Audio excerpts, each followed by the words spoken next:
right. Welcome, people. Come on over.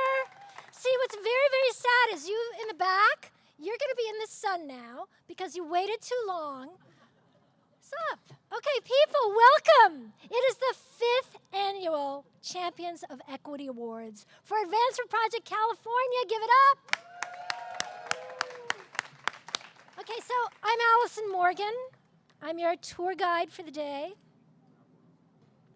Rabble-rouser. What? Yeah, rabble-rouser. That's over there, right? I know. They didn't know what to call me. And I said, okay. So today what we're doing is we're celebrating one another, our energy, and we're celebrating Advancement Project.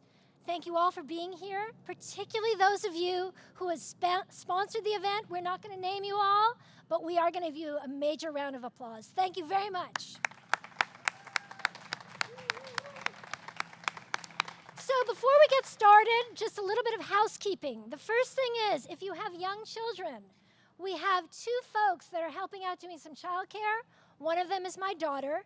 Thank you for employing her. She's in the back. Zora and Mayan are there for your kids. Second thing is, people, those of you there, I have sunscreen. Anybody need it? I have it. It's here. Ernesto, help them out. They need it. It's that over there. I got it.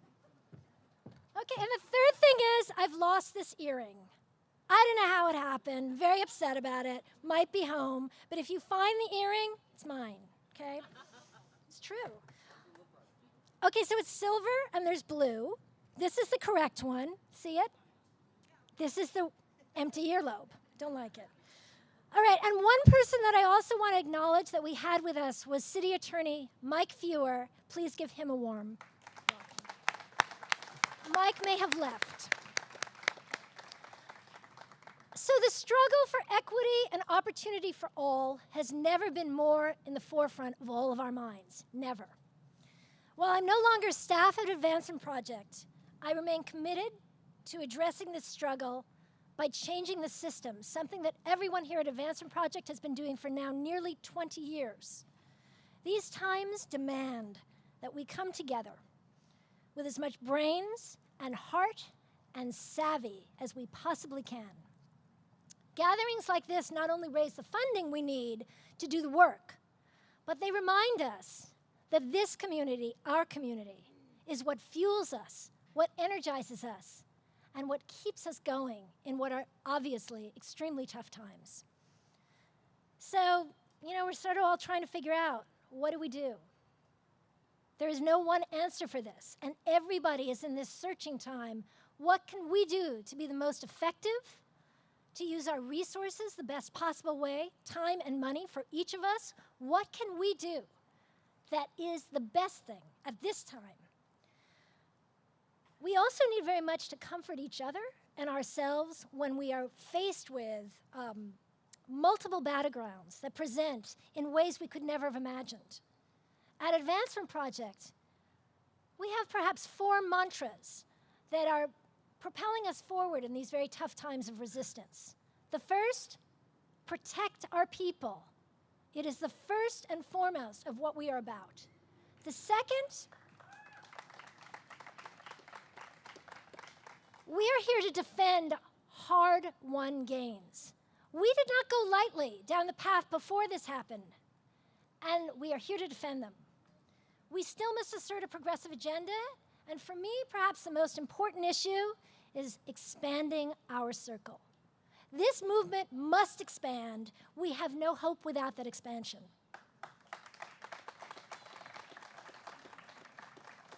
Now, we're not even 100 days in. It's quite possible that some of us are experiencing a little bit of what we might call #resistance fatigue. Perhaps, a little bit. It's very hard to bear up under the onslaught, cruel, inhumane policies that are being put forth by this administration. And our heads are sort of spinning with our 24/7 news feeds. The siege is upon us. This is not normal, people. There is nothing normal about what is going on.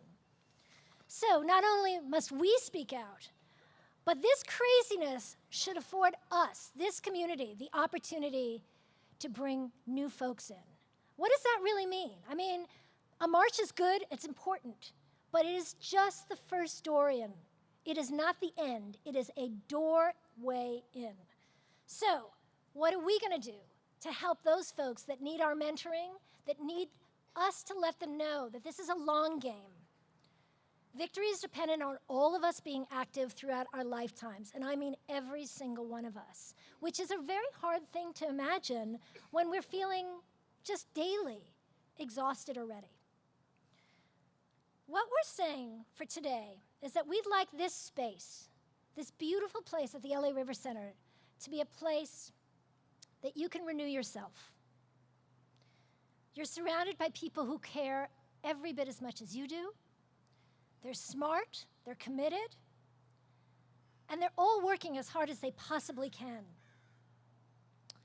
This community is what will keep us grounded and moving forward.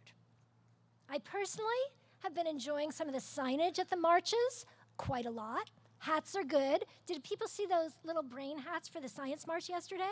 They were like a whole bunch of brains in the back. I don't know if everybody saw those. Those were good. But there's work to be done that goes past this community. Take a moment.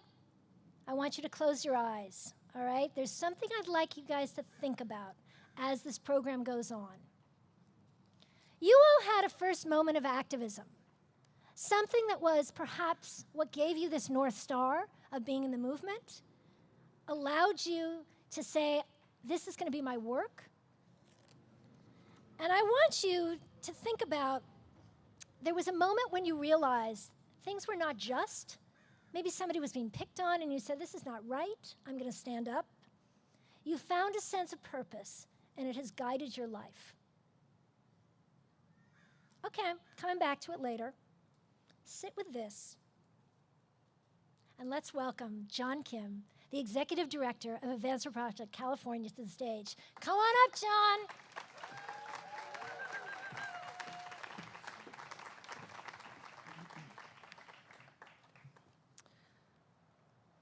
F. Scott Fitzgerald once said that the test of a first-rate intelligence is the ability to hold two opposing ideas in mind at the same time and still retain the ability to function.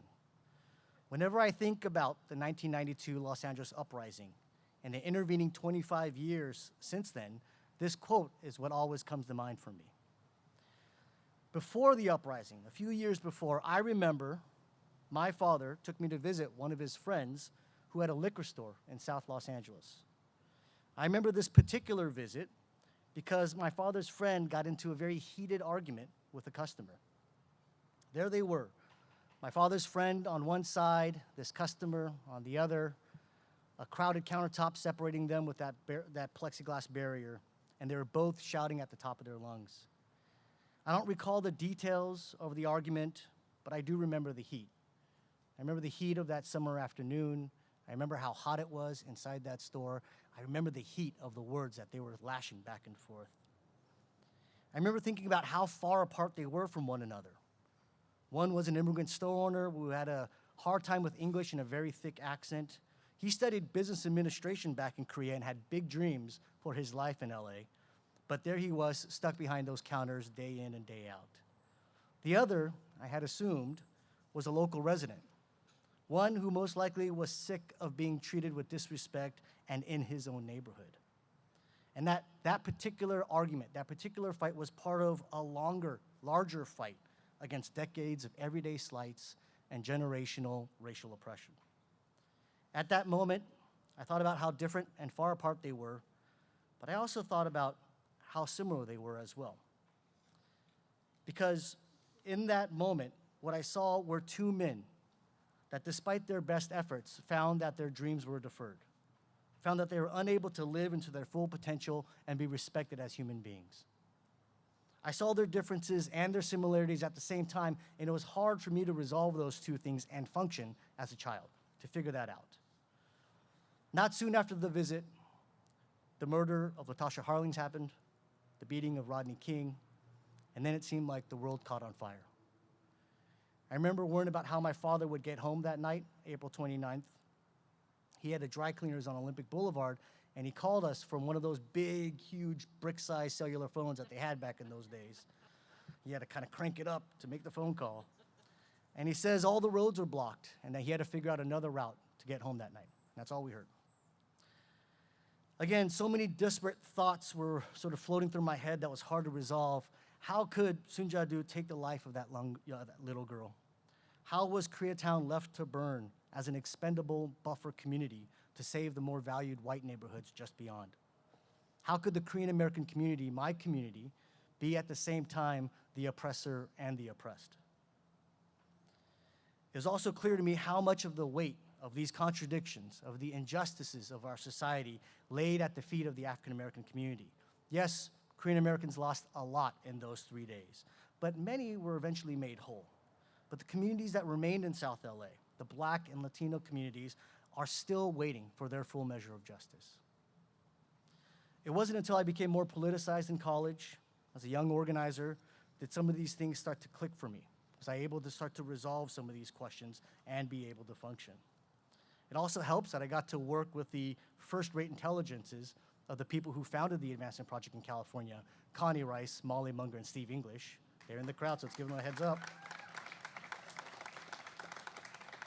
Over the years, I became more comfortable and facile with these contradictory truths and started to see another larger set of truths as well. That the power structures that both my father's friend and that customer struggled under, those structures were rigged. The truth is that the systems of immigration and housing, the systems of education and political narratives were all built to benefit a few and nobody in that liquor store that day. Eventually, I understood how the question of justice for the Korean community was tied to the fight for the justice for the Black community. Because until all of us are truly free, none of us are. That might explain how it is that I ended up at the Advancement Project and how I've stayed for 15 years dedicated to this particular mission. This mission that starts on this premise that our collective journey for freedom is inextricably tied to one another. And our job is to fundamentally transform the underlying institutions and these power structures. Since 1992, we've all come a long way. But there's so much more for us to do. There are many in this region that have yet to feel the full benefit of all of our collective work. But the last 25 years has shown us that California knows how to grow and learn even after getting knocked down. Now in 2017, we are yet again at this moment, and we've been knocked down by the election last year. So the question is, how do we hold opposing thoughts in mind and still function and move forward? How do we protect the most vulnerable and grow our power at the same time? How do we fight back against this administration while also doing the necessary work to transform our institutions right at home? With that, I'm going to ask Ernesto to share a little bit about what he's seen.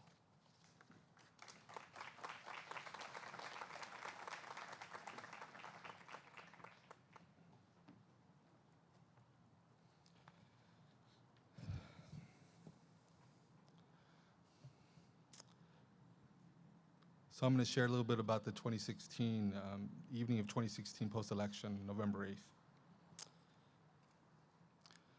34,200 seconds, or 570 minutes, or 9.5 hours. Sounds like a long time? It's not too much time when you're searching for some kind of hope. It was Tuesday, November 8th, 2016, 11:03 p.m., when I realized he was going to be the next president. See, 9.5 hours later, I had to be at Huntington Park for a meeting with the moms, or as I like to call them, las mamás, in Southeast Los Angeles, for Advancement Project's My First Teacher program, which is a program on continuing to build the leadership skills and advocacy skills of moms, parents in Southeast LA to be their child's advocate on early child education. As you all know, Southeast LA is a predominant working-class Latino immigrant community. I immediately texted my partner in crime, Jasenia. Jasenia, where are you? Right on. We both agreed that we needed to clear the schedule out. That whatever we had on the day for training that day just had to be put inside. I was feeling shock. We knew that we were hoping the moms would show up, las mamás would show up, if they felt safe enough to leave their homes to come to the training site. I was feeling that evening a sense of shock, enraged, betrayed, lost, hurt, and I was feeling trauma. I was unprepared to face las mamás. I realized I've never had to face a community so shortly after such a devastating blow. And I knew I couldn't say, it'll be okay. It's not as bad as you think. No. The terror and trauma they were feeling was real. Who was I, this second generation, middle class, mostly English speaking, law school grad, professional advocate Chicano? How does my life struggle compare to their struggle? Not even close. I have so much privilege, I had no hope, not even for myself, not for my wife Corina, not for my 2.5-year-old son Yarel, and I certainly had no hope to give to las mamás. So right away I got on my phone, I'm driving to Southeast LA, I call my mentor and coach, Belma. I told her, I feel useless, I have no hope in me. I have no hope para las mamás. She stopped me and she spoke in her wise, clear, distinct voice that hit me like a bucket of ice water. She said, Ernesto, it's not your job to have hope for them or to save them. They have it in them already. Your job is to hold space. You hold space for them. You hold, you defend a safe space for them, and they will rise to the occasion. They will come into their own hope. So that morning, that's what Yesenia and I did. We held the hell out of that space. Las mamás came to the site that morning in an incredible act of courage and bravery. They came. They left their safe sanctuaries of their homes to come to this space to be with one another, to connect, and to heal. So with that day, with lots of tears, anger, laughter, resurfaced trauma, and strategies, and I'm gonna say that again, strategies, the moms stepped into their own power. And these are some of the things they said. I walked outside today to come here and I felt my city, my neighborhood, my block, the sky different. There's a stillness in the air, like time is standing still. Another mom said, my 10-year-old son is afraid of me being deported. He was crying the whole night and into the morning. He's terrified. He doesn't want to go to school anymore. I am preparing our strategy in case I'm deported. We have worked too hard for him to leave the US. He will stay here with someone. I am meeting with people today to determine who that person or family will be, but he has to stay here to get a good education. His education is the key to his futuro. Another mom said, I'm headed to the Mexican consulate tomorrow. I need to get my kids their passports because if I am deported, I can't sign the passport form. Another mom said, since I've come here to these meetings, I feel united. I didn't have a lot of awareness, consciousness before I came here. We need to unite. In the 2.5 hours of gathering, las mamás did, as they always do, they stepped into their own power. Through this experience, I've realized something about hope. See, I used to see hope kind of like this, like a feeling or a weather pattern that I was hoping for. Like, that party this weekend, I want some sun, come on, I'm hoping for it, kind of praying for it, right? But according to this guy named C.R. Snyder, hope is a cognitive process. Hope happens when we set goals, have the tenacity and perseverance to pursue them, and believe in our own abilities to act. According to psychologist and shame researcher Brené Brown, Hope is a function of struggle. She calls it our ability to plan B something, our ability to bounce back. Hope is action. Las Mamás are a pure example of hope as action, hope as strategy. They constantly navigate and strategize around and through racism, classism, sexism, nativism, xenophobia, and language discrimination, to name a few barriers. The moms are a pure example of hope as action. The moms are hope, and they inspire me daily into action. Una mamá said it best in an exit interview: "I am no longer afraid to speak to my son's teacher or principal. You see, I realize that I am not alone. I have a community supporting me." So to conclude, one of our interns in our program shared a really powerful, just 2-line poem. I'm sure many of you have heard it before. I'm gonna share it with you now. This poem reminds me of Las Mamás. The devil whispered in my ear, "You're not strong enough to withstand the storm."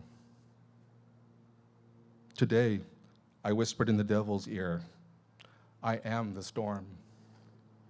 Thank you for supporting the Advancement Project's work today.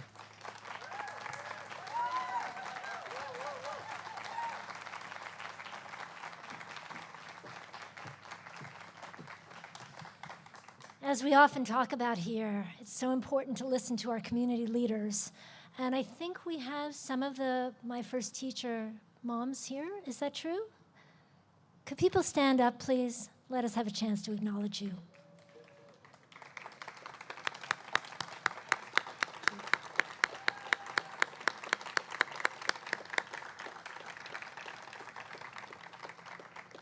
Thank you.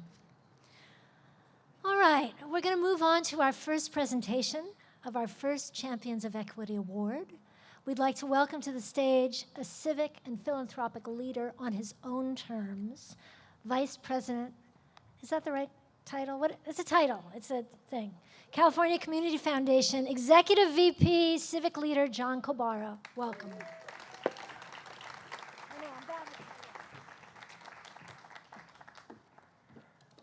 I love Allison's energy.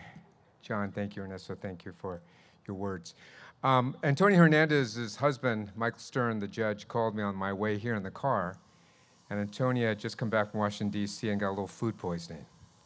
So I apologize. I'm standing in for her. Nobody can stand in for her. I realize that.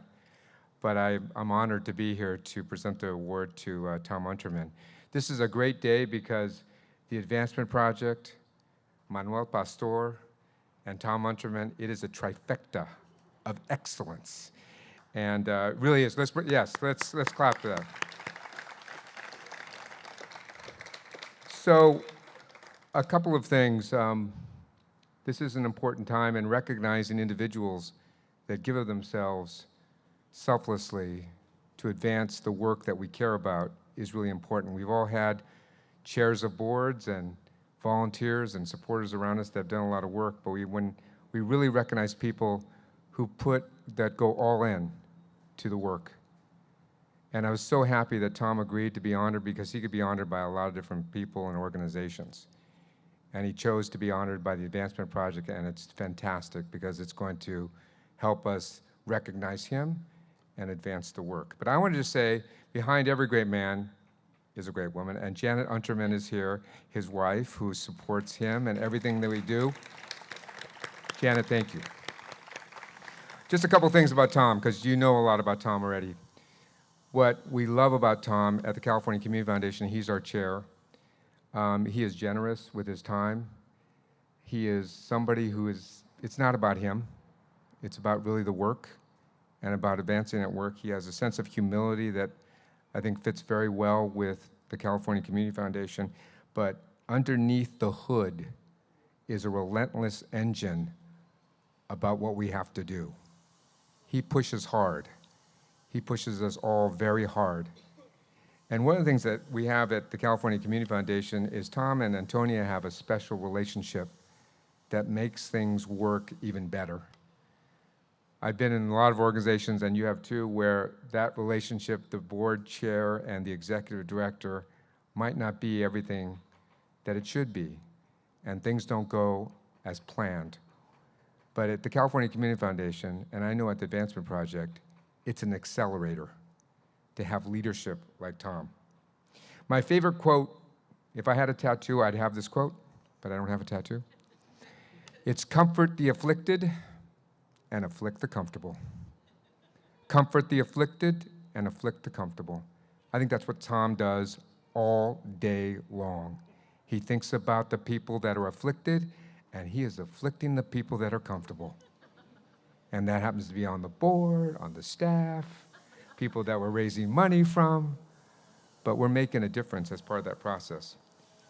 The work that the California Community Foundation has emerged as maybe a different kind of leadership. Maybe you've recognized over the last 10 years that CCF is different. It is not just different because of Antonia's great vision and because we're blessed to have board members and staff members that care.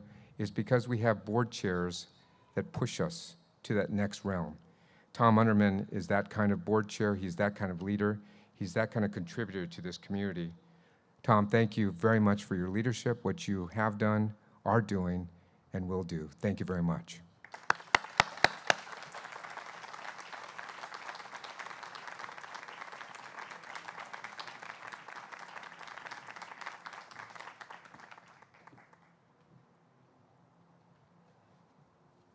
Thank you, John. That was very nice. Actually, at the California Community Foundation, it's all about Antonia and John. I don't really do anything at all. They occasionally listen to me. But it's a great organization. It's accomplished a tremendous amount. I appreciate all that you said, and I'm glad you think I'm as helpful as you do. I'm sorry Antonia can't be with us. I'm sorry she's ill, but she is a great leader, and hopefully we'll see her back in full action really quickly. I want to thank the Advancement Project for this recognition.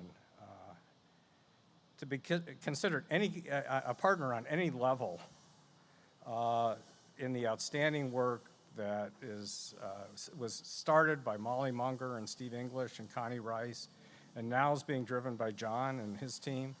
I mean, it's a real compliment and it's a real honor. I'm touched. I can't begin to think that I make a measurable contribution to what they do, but it's nice to know that I'm at least trying, and they know that.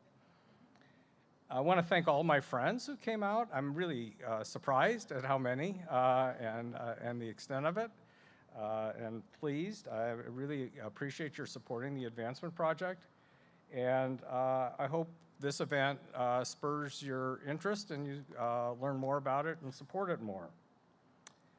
And I want to thank my family for showing up and supporting me in this sort of work. Here today is my wife Janet, my daughter Becky, my son-in-law Dan Katz, and my grandson Dustin, who's right there, being really shy. I think, as you all know, Janet, in her own way, has a very strong and deep commitment to service on a very personal, one-on-one level. It's something I greatly admire about her, and I'm glad to be able to publicly recognize. In talking this over, what I'm supposed to do here, John Kim asked that I touch on two topics. One, how I became a supporter of progressive causes and champion of them, and how I'm doing in the current environment, how I'm staying with it as we live in this new era. So some of this is sort of ancient history, but I'll try and deal with both topics. In spring 1959, when I was a sophomore in high school in Evanston, Illinois, a very nice suburban town, my mother instructed me to have my homework done early one day so I could join her to go to hear Dr. Martin Luther King's speech at a nearby church. Now, in 1959, this was not as well known a movement or a leader as would become apparent just a few years later, and I was a sophomore in high school, and this was a fairly normal kid. This was a puzzling set of instructions. And I wish I could say that at the time I knew all about him and his work and the movement, and I was committed to it, and that I remembered every word he said, because that was probably the closest I ever got to him. But two things did very distinctly stick with me. One, he opened my eyes to the fact that my hometown was actually two hometowns. There was the suburban college town I lived in, where everybody was planning on going to a great college and lived very comfortably. And then there was the other community in town, the 25% African American community, that we really didn't see. And I realized that even we had the same school buildings, by no small feat of social engineering, there were two separate schools that we were attending that happened to manage to field one basketball and one football team. But we were very separate communities. The other thing I remember near the end of this talk was Dr. King said something he would say many times again in many more significant settings, but which has always resonated with me, and that was, he said, the arc, I can't say it as powerfully as he did, the arc of the moral universe is long, but it bends towards justice. And we've heard him say that, we've heard President Obama say that many times. So fast forward to the day after the election and what followed. And candidly, like all of us, I was shocked. Like many of us, I was probably, clinically, I could have been diagnosed as depressed.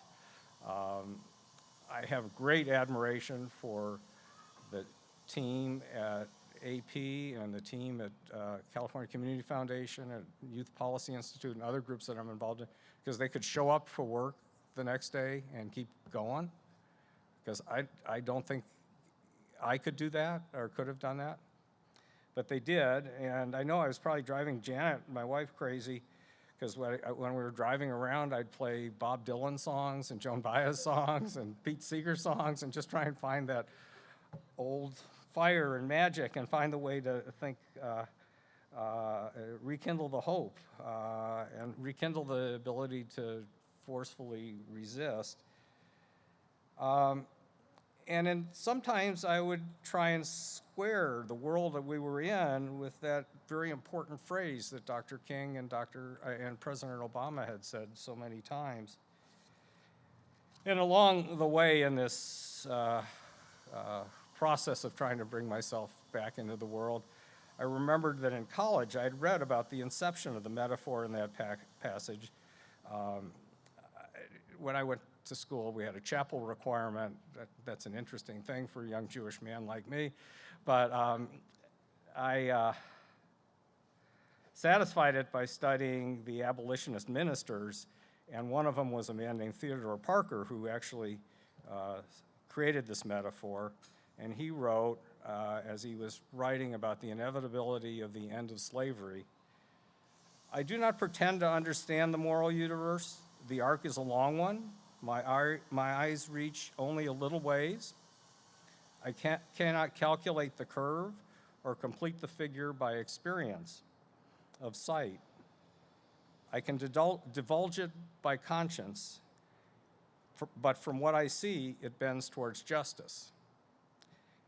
And then he continued as he was speaking about the end of slavery, which he viewed as inevitable in 1835. And he said, "Things refuse to be mismanaged." So here we are in one of the bends of the curve. If we and other like-minded people stay the course and continue the important work of fighting for and building for social justice, then history should smooth the curve once again. And that's my hope, and that's, I guess, what brings me back to these events and keeps me going. Finally, I want to end with another hope, and that is when my grandson Dustin, who's there, is in high school, taking American history.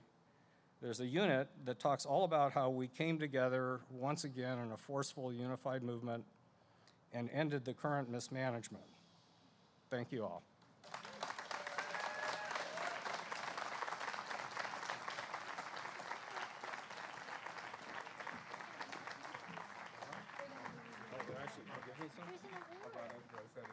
This one has his name on it. How about you give it to him?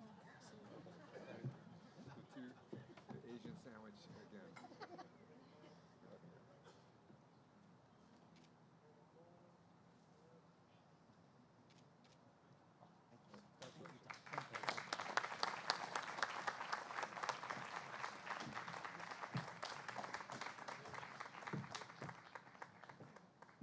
Thank you. And Tom, of course, inspires us in this way of understanding, keeping with this theme.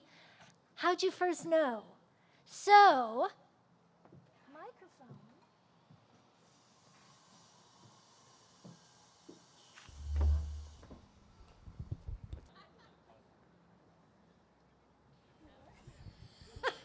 Okay.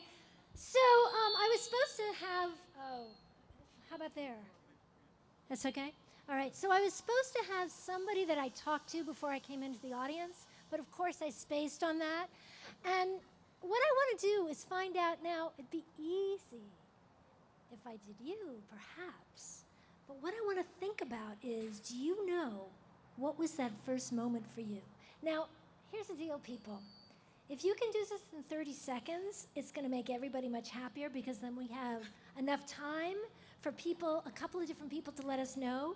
But do you have a feeling, do you have a recollection of what that moment was for you when you were like, yep, I'm standing up? I think that it was, yeah. Go I ahead. think that it was when I was a little girl in Columbia, South Carolina. And when the bombing happened in the church, and I saw in the newspaper children who looked my age, I remember from that point, I wanted to make a difference. Thank you, Avis. You knew. That was that. Beautiful. Thank you so much. All right, coming out, coming out. All right. Oh, I'm just going to have to go here. I just kind of have to. Danny, how'd you know? How'd you know?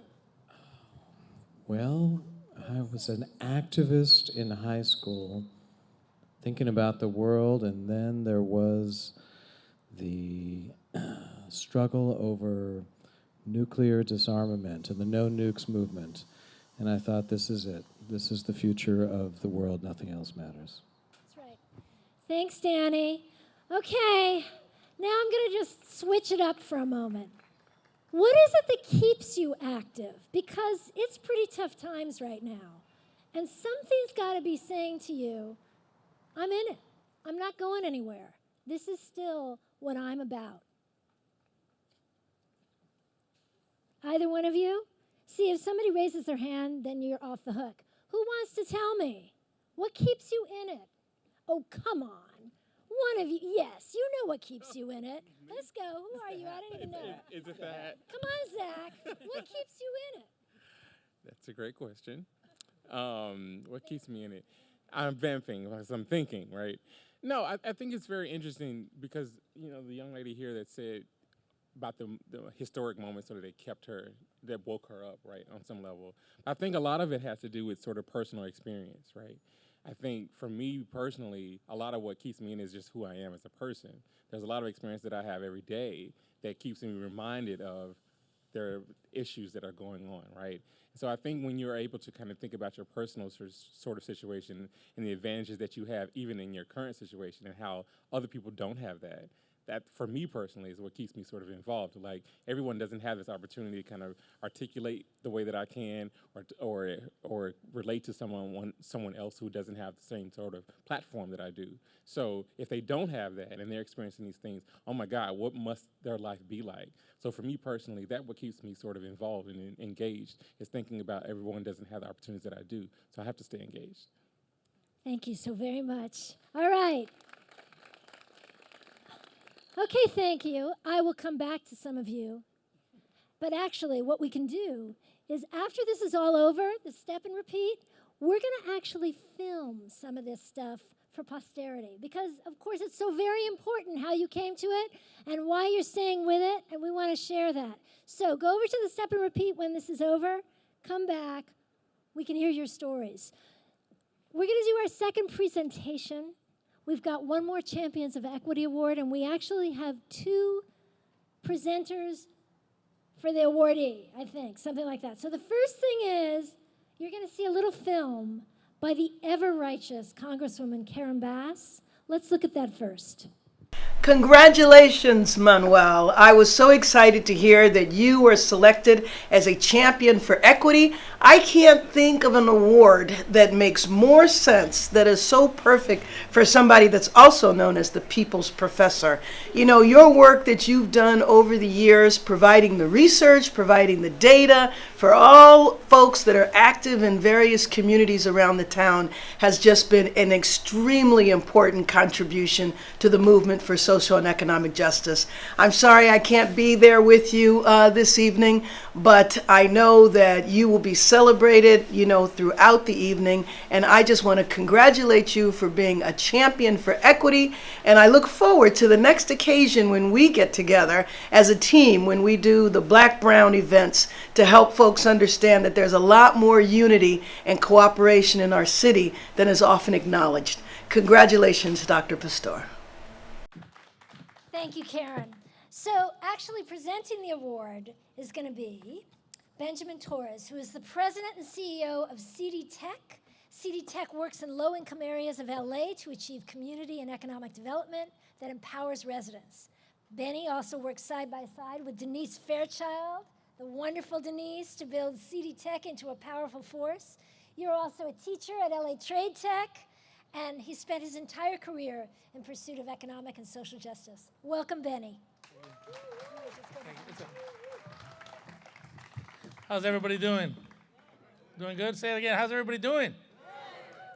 You know, it's a real privilege to be in this crowd with such a dynamic group of people, my peers and folks who've mentored us and have kind of driven the path towards justice for people like me. You know, when I think of Connie Rice and the Advance Project, I was around at this little organization called the Multicultural Collaborative when they started talking about, hey, how are we going to take this work to another level? And I remember Connie talking a lot about the Advancement Project and what it was going to do. And so I feel that I've been very privileged as a young Chicano who grew up in the shade of these Elysian hills in Echo Park to have been around so many powerful people that have mentored me and showed me so much.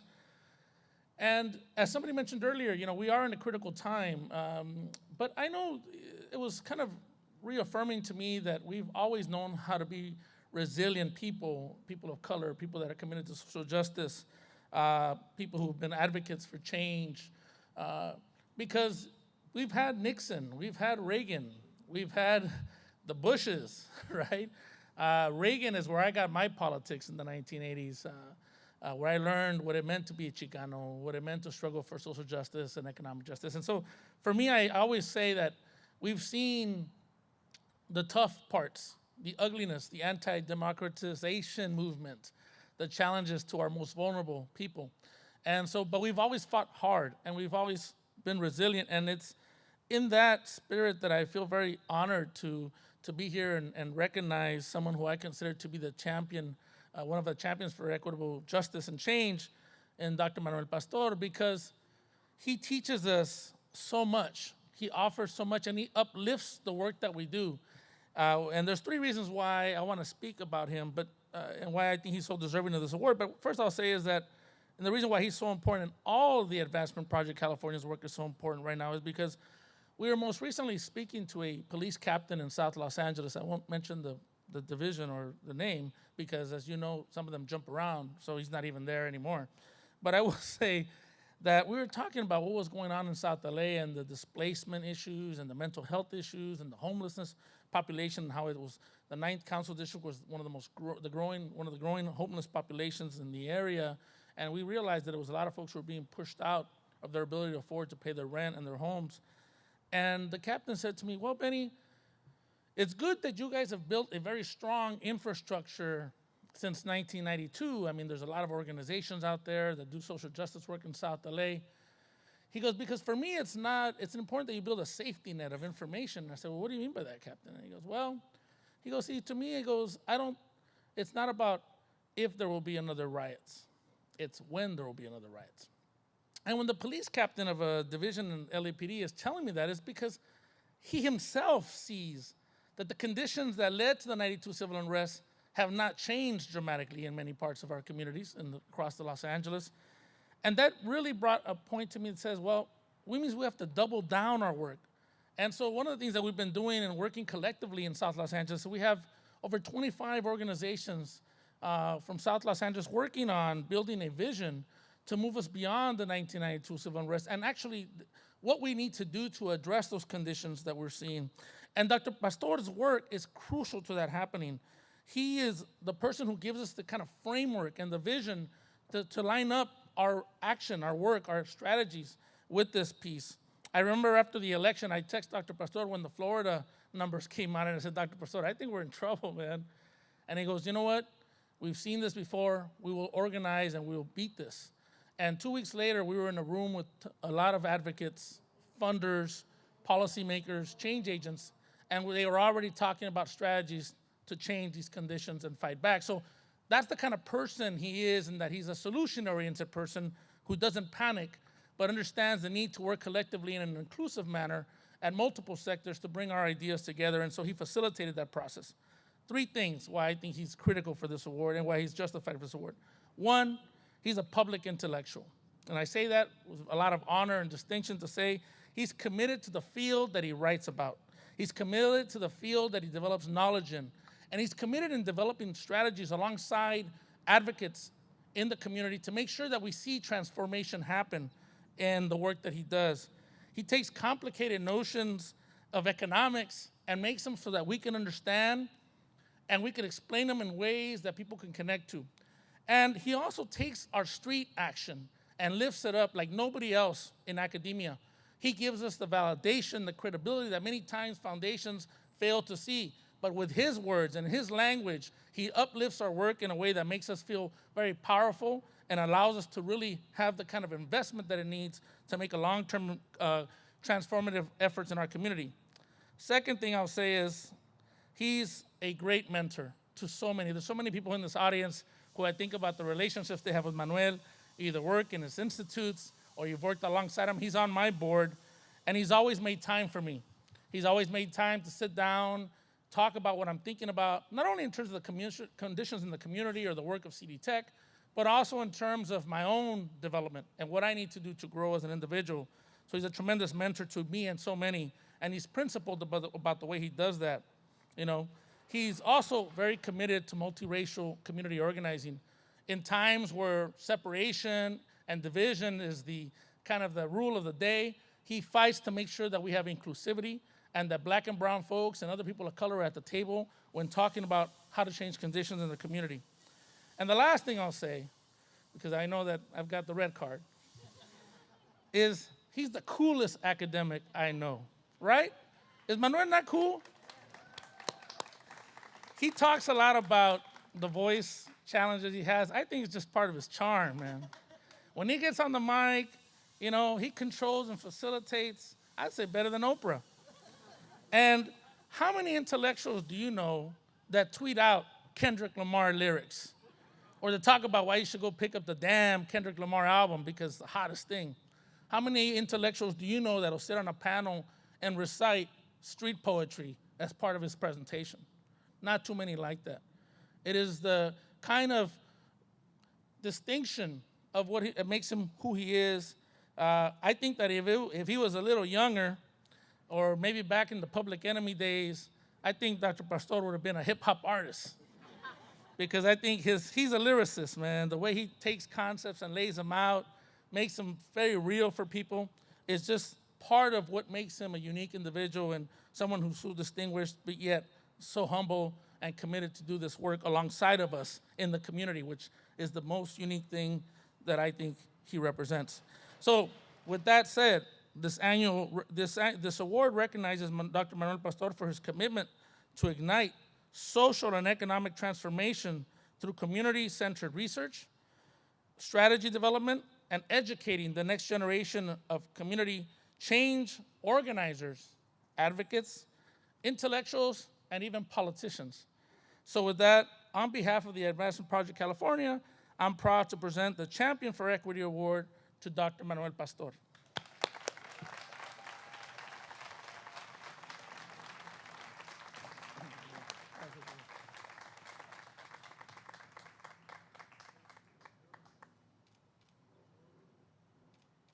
John, get up here. Come on, you're the... Awesome. There you go.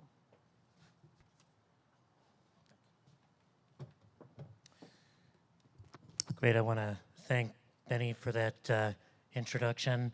I'm super glad to be considered cool. It's why I wore my dress T-shirt today. Benny is part of a generation of new and dynamic leaders in Los Angeles, and in particular in South Los Angeles, and gaining his trust, confidence, and partnership over the last few years has been a real honor. I also feel honored to be honored with Tom Unterman. I admire who you are. I must say I'm a little bit envious, though, because you were asked to speak only about 2 things. I was asked to speak about 6 things in 7 minutes. First, why am I excited to be honored by AP? Second, what was my first experience as an activist? Third, how am I partnering with AP on the Race Counts initiative? Fourth, what are my thoughts on the current political landscape? Fifth, what are the elements of a strategic plan for the California-based resistance? Sixth, what would be the conditions necessary to resolve the North Korean missile crisis? In 7 minutes. And please deliver the sort of soulful inspiration that will move people to tears and cause them to spontaneously open their checkbooks and pour out their dollars as well as their hearts. I was also asked to comment on the firing of Bill O'Reilly and whether the next book in his so-called killing series, Killing Lincoln, Killing Kennedy, will be called Killing My Career. Why decades of sexual harassment might no longer be the best way to get ahead. I was also asked to address the outcome of today's French election, which included checking my French-English dictionary to discover that the word Le Pen, the last name of the triumphant right-wing candidate, roughly translates into racist demagogue who will sooner or later be confined to the ash bin of history.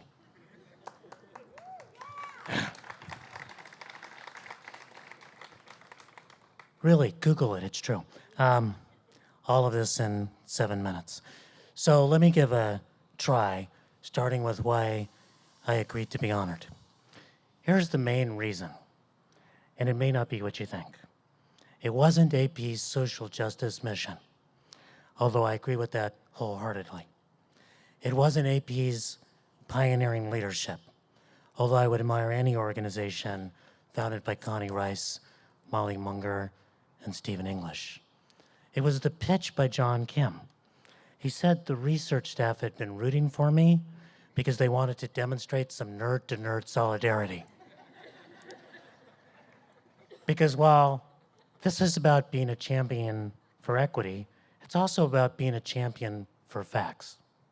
When you have an administration that denies that climate change is real, that portrays immigrants as criminals, that insists, after decades of evidence to the contrary, that tax cuts for corporations and the rich will generate economic growth, you don't just have an abandonment of morality, you have an untethering from reality.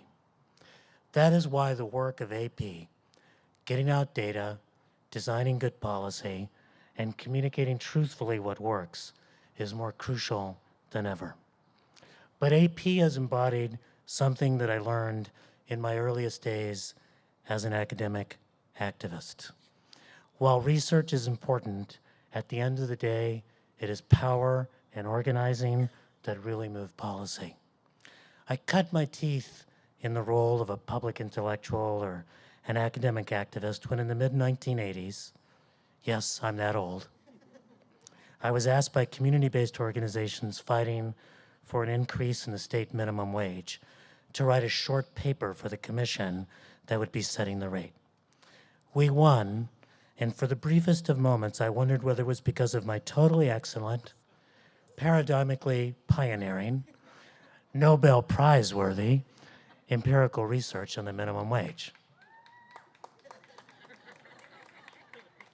Don't worry, it wasn't that. I was quickly schooled about what had really happened. Part of the effort had involved training the leaders and organizers, and they quickly realized something very simple, that when you raise the wages of poor people, they spend it. And they spend it on things like food. So they went to the head of the Grocery Store Association at the time and asked him to support an increase in the minimum wage. He refused, saying that he thought it was the first step towards socialism. Organizers and leaders responded that they would, the next day, shop at his store. He was confused. That didn't seem like much of a threat. But they showed up the next day and made purchases in pennies. Have you ever been behind somebody doing that? And the day after, seeing lines stack up and sales slump, the head of the Grocery Store Association came out in favor of an increase in the minimum wage.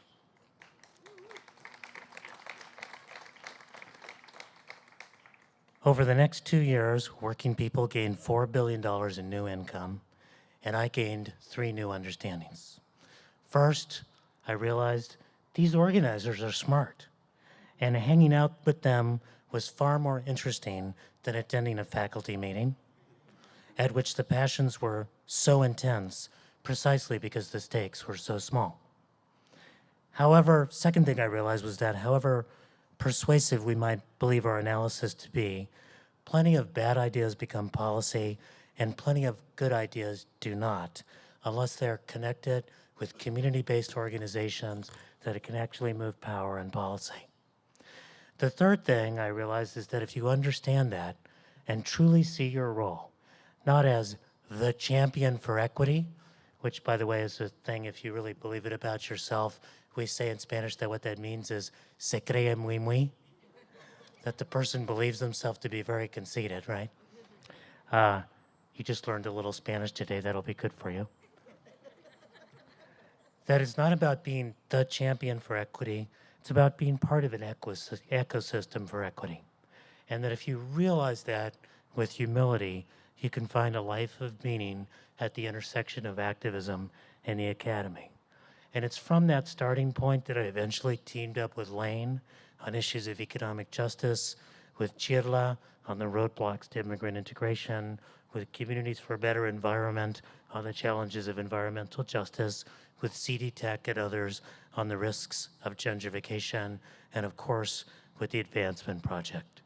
Because, my friends, the Advancement Project gets it. They realize that data will move policy only if it's put in the hands of movement organizers. They realize that it's not just about winning policy victories, but implementing them, which is why the Race Counts initiative is so important. See, John, I worked it in.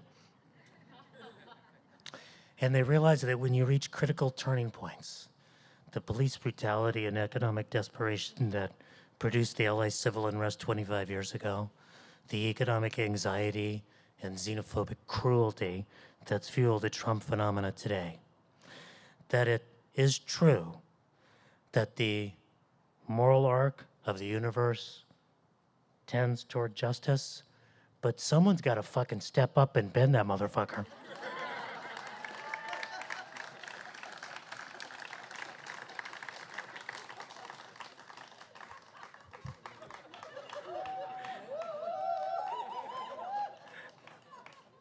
If you didn't like that, you shouldn't have invited me. So it's time for all of us to throw down without hesitation or compromise for social justice.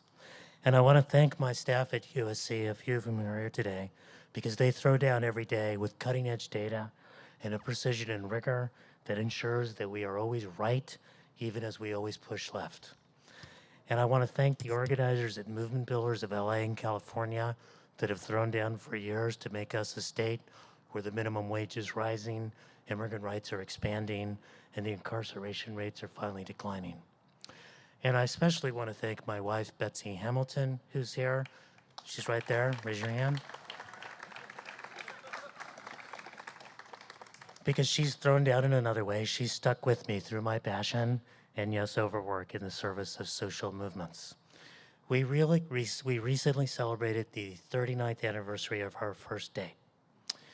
Just the fact that we both remember that suggests a very convenient truth. It was a good first date. And it's been a very good nearly 4 decades since. And a special word of congratulations to her. She's recently been selected as superintendent of the Lawndale Elementary School District.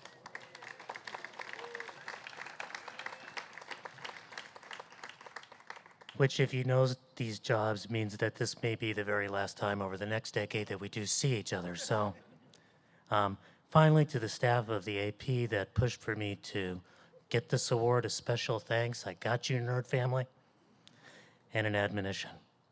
It's about the highest honor I've ever received. This is close, of course, but that moment actually occurred, not on a dais, not in a university, but in a community center in working class Pacoima in the San Fernando Valley. I just finished a presentation on demographic change, the life of immigrants, and the importance of working poverty. A community member walked up and told me his story.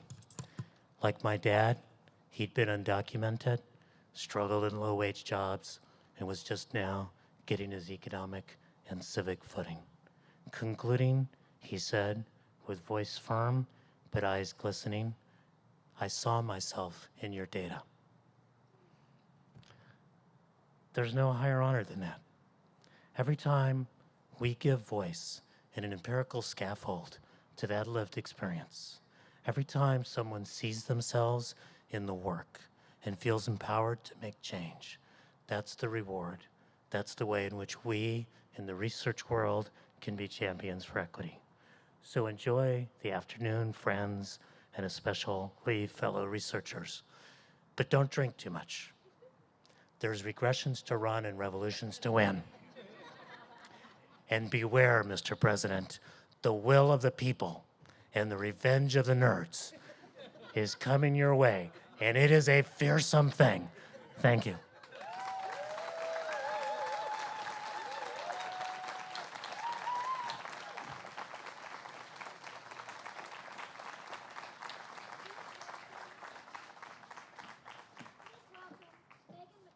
Director of Health Equity, Megan McClare. Thank you.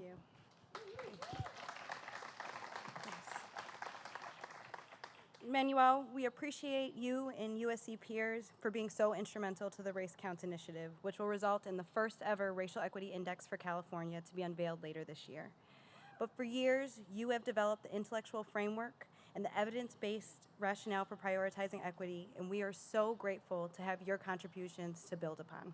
So thank you again, Dr. Pastor.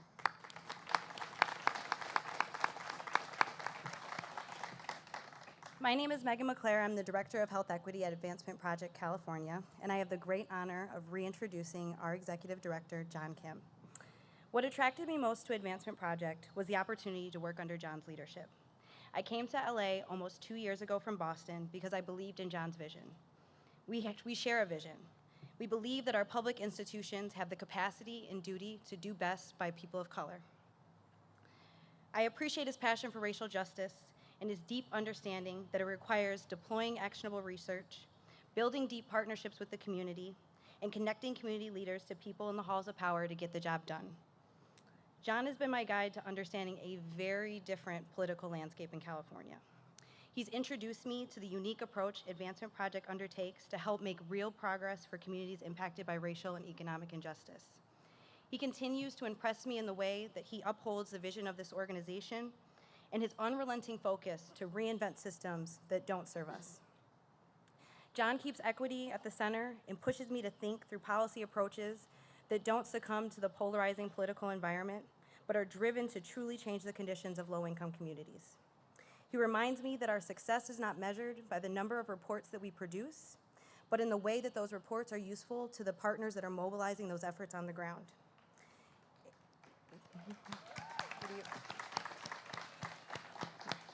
It is so exciting to be a part of Advancement Project California during this very critical time. As a health equity team embarks in our fight to protect the Affordable Care Act, we're also moving policies and investments in California to ensure that health care is treated as the human right that it is. And I'm confident that under John's leadership, we will continue to build and have deep impact in low-income communities across the state. So with no further ado, please re-welcome our Executive Director of Advancement Project California, John Kim.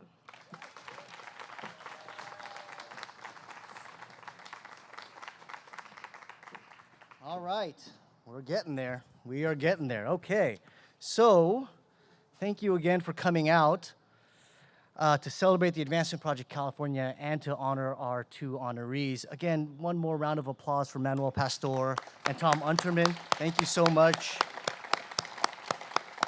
You know, as an executive director, I always have the privilege to speak on behalf of the organization at events like this. But I worry sometimes it submerges a dynamic where really it's all very much a team effort.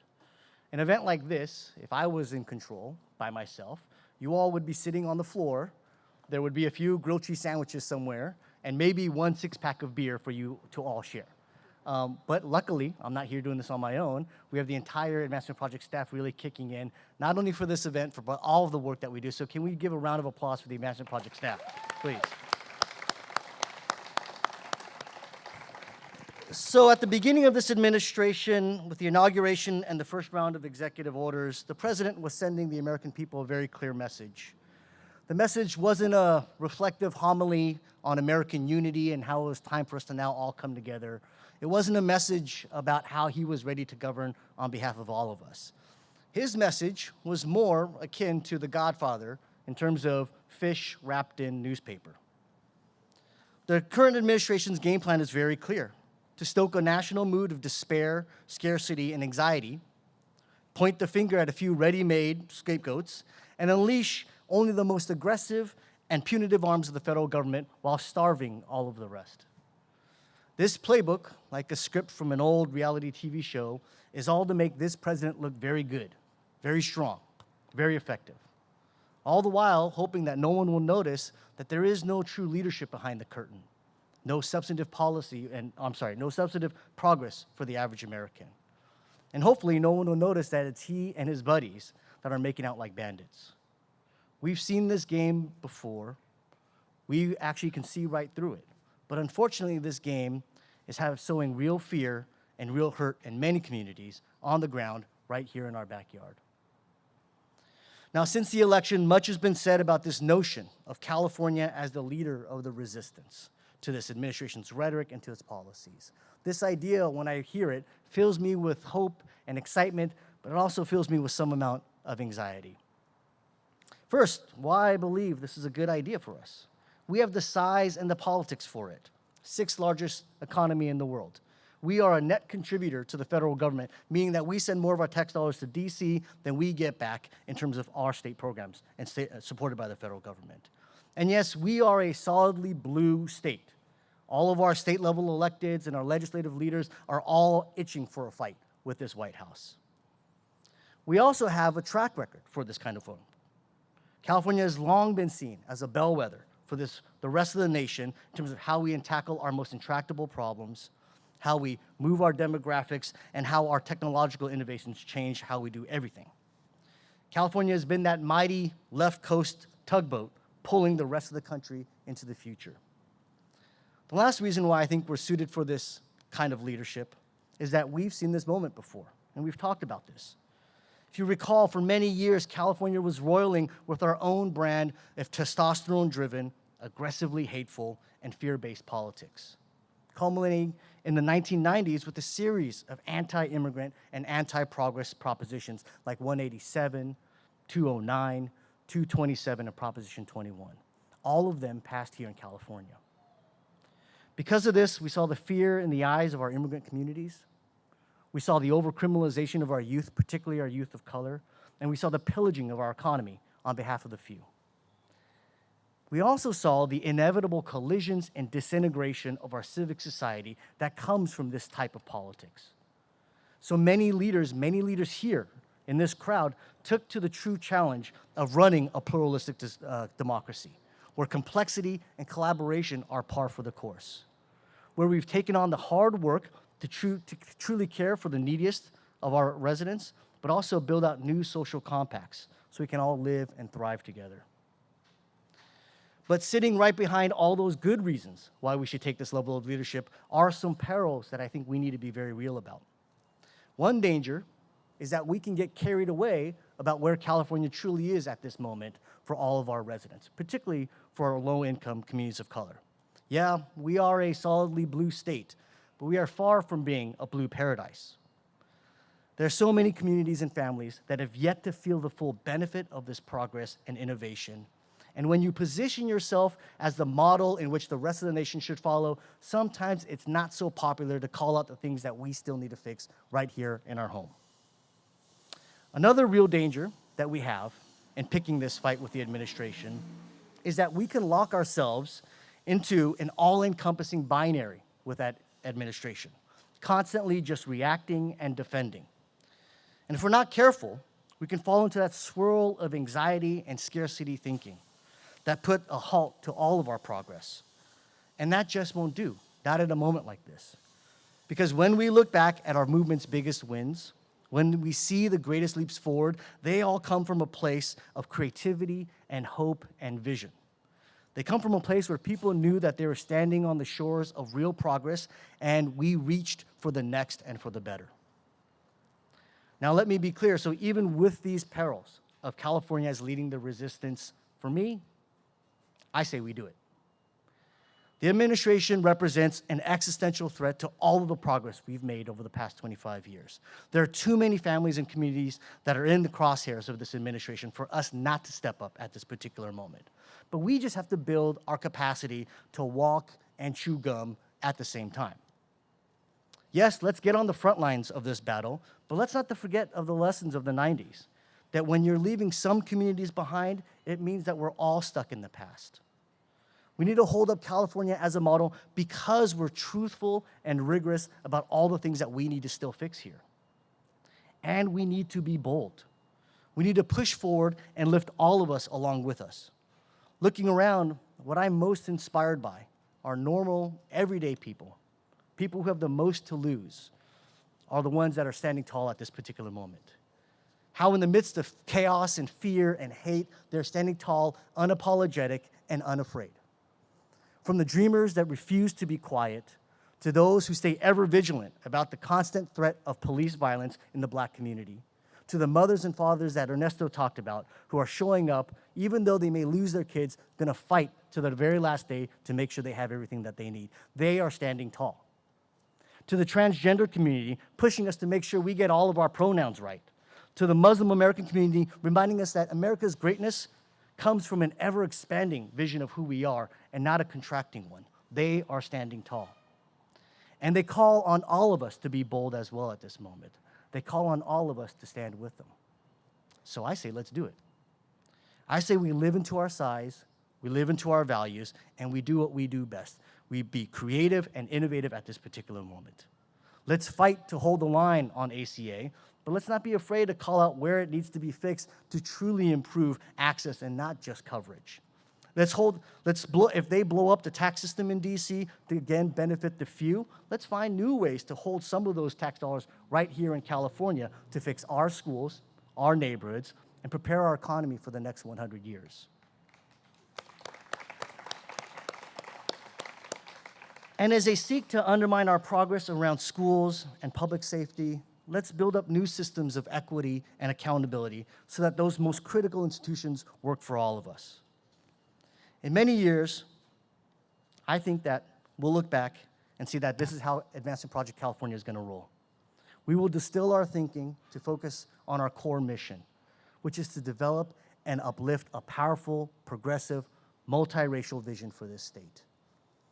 We're about building these new partnerships, these new approaches, and institutions to truly achieve racial equity. We'll be doubling down on our campaigns around equitable funding and meaningful policy change, but we'll also be utilizing our full research capacity to call on the things that we still need to fix in this state, particularly around racial disparities that still plague our largest public institutions. We'll be building out these new partnerships and new pathways for building community power. And when it's required upon us, there are times when we'll need to step out of our comfort zones and bold steply all together. For example, one of the things that we'll be soon releasing with our organizing community partners around the state is a comprehensive platform to ensure safe schools for all. The idea being to bind together the different efforts to protect the undocumented, transgender, Muslim American, and Black students, and to bind them all together in a unified campaign. To build new solidarities across these student populations and make sure that all of Californian students feel truly safe and welcome on our school campuses. Towards this vision, we're gonna co-sponsor some bills in the legislature. We're gonna have conversations with the California Department of Education. But what I'm most excited about is the possibility of youth organizers around the state fighting at the local levels to make sure that this vision comes alive in terms of a fully inclusive school. Indeed. So in closing, please allow me a moment of personal indulgence. First, to acknowledge my life partner, my constant source of inspiration, my wife, Jung-Yi Choi. Again, it was midnight last night when I was freaking out and decided to completely rewrite this speech. And she, of course, helped me to focus, to buckle down, and to think through what needs to be said at a moment like this. So thank you so much, sweetie. Let me also lift up my daughter, Naya, once again. I know you guys have all heard me speak about my daughter a few times. She's 10 years old now, and her two favorite things to do right now is to write poetry and to write protest chants. I don't know where she gets the second one from. But I think we need to all follow her lead at this particular moment. Let's protest all the ridiculous stuff coming out of Washington, D.C., but let's also live into the poetry that is California. Because we will not win by simply punching back. We will not win by going tweet for tweet. We will win when we tap into our creativity and our hope. We will win when Californians, all Californians, feel the glow of the Golden State. Because in the end, I firmly believe, that the best resistance is our collective success. Thank you so much.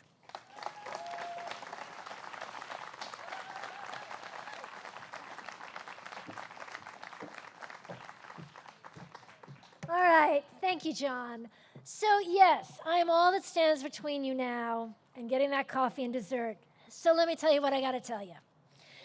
We started with discussing protecting the people, and that is also how John is finishing off today. I'm just gonna take us one step further into this idea of expansion, which is really something that affects all of us, is how do we make this work? John just said, I say do it, right? I say do it too, but we cannot do it without everybody reaching a little bit farther. So there's two things I'm asking of you. The first has to do with a little recruitment effort. So let's say you got till maybe this summer. Everybody here, I would like to see a commitment to recruit 2 new activists to the cause of racial justice. What do you say? Can we do that? I'm not saying 20, 2 a person. Yes? Oh my God, that's weak. Yes? 2 a person. So what does that mean? Recruiting may start with, yeah, we're going to a march. Good, fine, songs, protests, poetry. I'm down with that. But you have to have those folks then be mentored by you. We have so many partner groups here, whether it's COCO, there are so many groups here that are represented. We all need to expand this way. So 2 activists, your job is to mentor them, bring them in past just going to a protest march. So I don't mean just going. It's something. It's the first thing for many people. The second thing, my very favorite topic is money. Yes, I love talking about it. I love talking about it because we cannot just do it without it. So, who here, I'm going to just say, I'm not asking you to tell me how much, nothing like that. Who here did not come on their own dime? I'm starting with that. We're just starting. Okay, John Kim. Oh my gosh, all right. If you did not come up, you don't have to raise the hand or whatever, but that's the first thought. If you have not already decided to give what works for you, I'm not saying how much, what works for you to give your most generous donation, please consider it. Now, if you are somebody that has already given generously, God knows we would love you to consider giving again. There is a lot of work to be done. We need to have financial support to do it, and we ask of you to think and do as generously as you are possibly able. There will be AP folks around, baskets, little notepads, stuff like that. Oh, Janice is there, basket in hand. That's a basket. Amy is there with a basket. There are pens, there are little envelopes in the basket, envelopes and pens. Lovely, Amy, thank you so very much. So if you can do today, beautiful. If you do it when you get home tonight, we ask you to be generous and to do that throughout the year to organizations that will need all of our help. We are here in partnership with all of our brothers and sisters. Be generous. Okay, what's the last thing? Oh, yeah. Only other things are 2 things, housekeeping again. Remember I said to go to the step and repeat if you want to tell us your story? Alas, the wind, it's down, it's over. So if you have a story to tell, come on up here. We'll do your stories. However, we need you to do it right after the photo ops for our presenters and awardees. So if those folks could come back here, we're going to take some pictures here first, then we want to hear your stories. Thank you, everybody. Much love. The community is ours.